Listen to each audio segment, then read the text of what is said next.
We're out here at Gillette Citrus, and I'm here with Jay Gillette. Jay, it is cold out here this morning. It's very cold. It's the beginning of the winter. Well, we appreciate you having us out. Tell us, how long have you been in the orange business? My family moved to Iowa in the late 1800s to Southern California. So in the Pomona area, we were 3 generations growing oranges there. And when they started putting in all the houses, we ended up eventually moving up into this area. Somebody asked, hey, where are you going for this next shoot? And I said, Dinuba. And they're like, Di what? Huh? What? So where are we on a map in California? About 3 hours north of LA, 3 hours south of San Francisco. So right in the middle, basically. Middle of the state. Now, what are we going to be seeing today? Millions of oranges. But what we do is we harvest them, we pack them, we wash them, wax them, sort them, grade them, size them, put them in packages, and then send them all over the world. We have quite a job ahead of us, don't we? Yes, we do. Can we get out of this cold, or is that possible? No, it stays about the same when we get into the buildings. Okay. I'm ready. This is where it all comes from. Oh, how many acres are we talking about here? In different places around, we pack about 2,500 acres altogether. 2,500 acres. Yeah, of that, about close to 2,000 is navel oranges, which we harvest in the wintertime, which is the seedless orange that we're familiar with that have the navel on the end. And the rest of them are Valencia oranges, which have more juice, but they do have the seeds, and we harvest those in the summertime.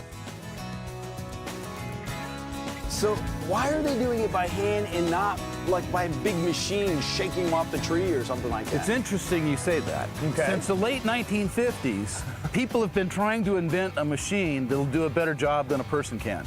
Sure. And robotics, electronics, nanos, whatever we have today, we still haven't gotten that far. People are still much gentler than the machines. How many oranges can a typical tree hold? Well, a typical tree is a little bit bigger than these trees that we have here, but a typical tree would pick probably about 500 oranges. 500 oranges? 400 or 500 oranges per tree. Like all year long? Some trees will pick 800 or 1,000. So over the course of a year, between 500 and 800 oranges off of one tree? Yes. We only harvest once a year. Navel oranges bloom in the spring. We harvest in the winter. Okay, gotcha. Valencia oranges, the ones with the seeds, and they're used more for juice. We bloom in the spring, same as the navels. Yeah. They grow all summer, they grow all winter. We don't harvest them till the next summer. Oh, okay. So they have a bloom from that spring on them and the fruit from the prior spring on them at the same time. That's a Valencia variety. Now, when you say a bloom, I want to be clear, it's like a flower. A flower, it's an orange flower. An orange flower on the beautiful, tree. smells beautiful. It's what we make orange honey with. Oh, you make orange honey too? Oh yeah, the beekeepers bring their bees out. Oh, wow. They love it, they pay us because we don't need bees for pollination in oranges. Other crops do, but oranges self-pollinate. We would have fruit without the bees. But the beekeepers like the flavor of our flowers so much that they pay to bring their hives to our property so that they can get the nectar from our flowers. That's so cool. I've now been geared up. I have what's it, a bag, a sack? What's the proper term? Either one's fine. All right, and a very small pair of clippers. Specially designed so that you don't leave a stem at the end of the fruit. Because if you leave a long stem at the end of the fruit, when it rolls into the one next to it, we have an injury in our fruit, and we don't want any injuries. So you want to take those clippers, all right? Now they're like that in your hand. Oh, like that, all right? okay. Now you bring that right down that stem and cut it right there. Just like that? Perfect. All right. And is there any type of orange I should be looking not to pick on this tree? No, we're going to pick everything. Everything, even if it looks bad. You're getting paid by the bin, so I'm not going to ask you to I'm in trouble. to grade them yet. We're going to grade them later. In California, we have especially Central California, we have what's called an inversion layer. When it's really cold weather, up above the trees, it's a little bit warmer.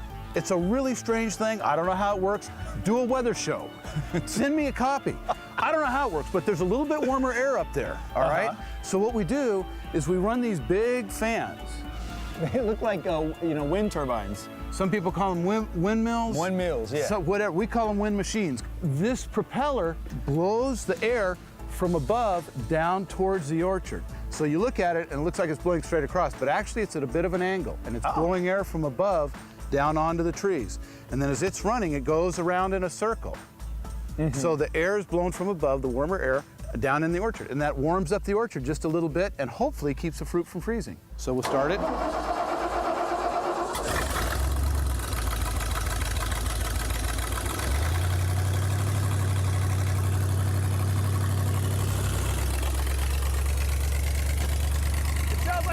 plane.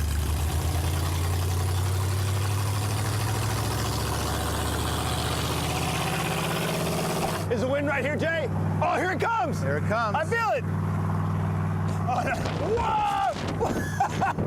Isn't that a nice warm breeze? No! That's really cold still. Well, it's warmer than it was.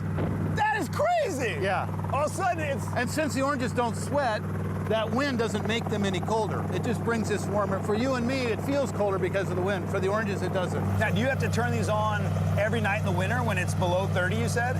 The nights where it's forecast to be below 30 into the high 20s, all of those nights, we will come out and start these wind machines. We've harvested, we picked, and now everything's heading back to the factory. That's what we're going to do next. We take the fruit into the packing house, and we get it ready for sale.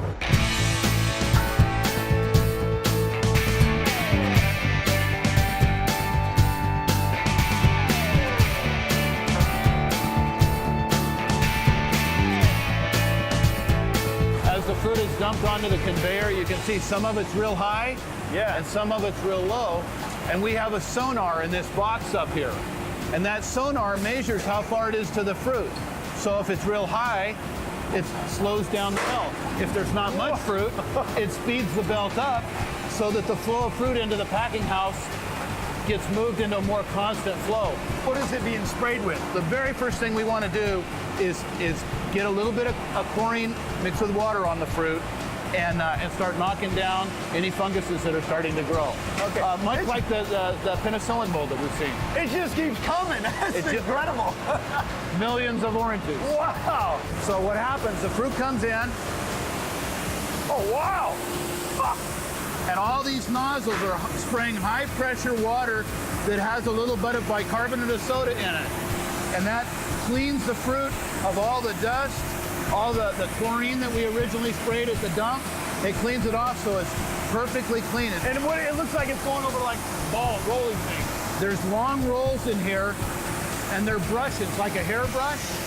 And so those little fingers from the brush underneath the fruit are brushing all those little tiny spots on the fruit to get all whatever dirt and dust might have been in there from the orchard, getting them out of there so it's nice and clean. So right after we rinse the fruit off with the fresh water, it comes to these rollers, which is basically a piece of foam around a pipe, and underneath there's another roller, and it squeegees out the foam.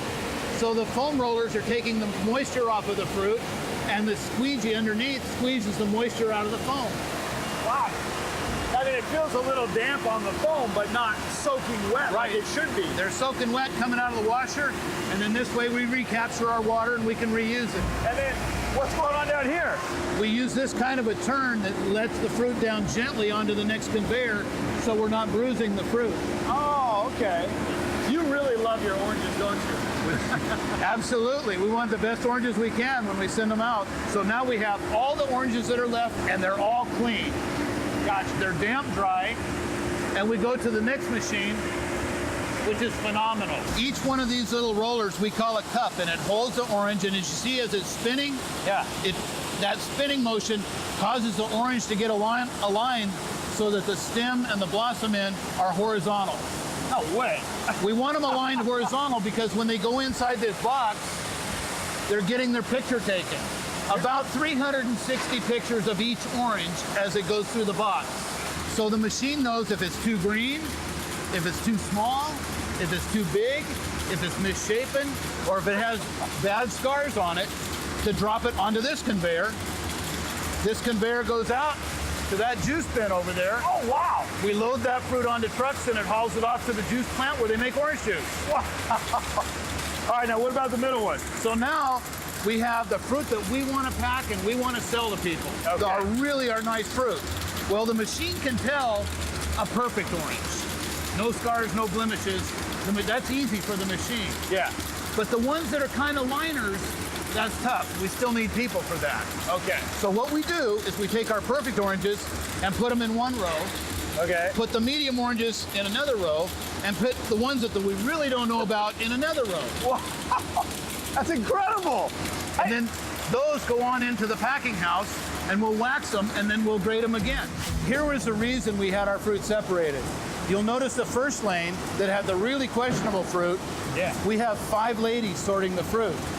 The next lane that was kind of the okay fruit, we have only 3 ladies. And the fruit that the machine thought was perfect, clear at the far end, we have only 2 ladies. So all the ladies don't have to look at all the fruit. We put the majority of the ladies on the fruit that the computer had the hardest time with. Wow, and they are going through this fast. So they pull them out, and then all the good fruit is going here? So if they didn't find a problem with it, it goes back in here. The juice fruit goes out to the juice bin to go to the juice plant. The culls go out to a cull bin to go to the cattle feed. The choice fruit goes on itself over in another line we're going to see in a minute, and the number 1 fruit goes right next to the choice fruit to go get packed. Wow. Wow, so we just keep moving down, We right? just follow the fruit. So the fruit's already been graded now, and it's separated into the first grade and the second grade. Comes into this machine, much like the one outside. It takes pictures of each orange going through. This one only to determine the size, though. The computer tells this machine which type of sticker to put on. So there's a sticker for the large fruit, a sticker for the small fruit, and a sticker for the medium-sized fruit. Now, why is it necessary to have a sticker on fruit? I've always wondered that myself. Well, what happens is a lot of times in the grocery stores, the checkers don't know what the cost of each fruit is. So there's a number on each sticker, and that tells what kind and size that fruit is. So then the checker just has to put that number in, and the check register will charge the proper amount for that type of fruit. So it's like any other product in the store, that's there because it's inventoried in the store. Absolutely. Wow, I didn't know that. Now it's the final step for the fruit. The next step is it gets put into its container, sealed up, put into the cold storage, and then we ship it off.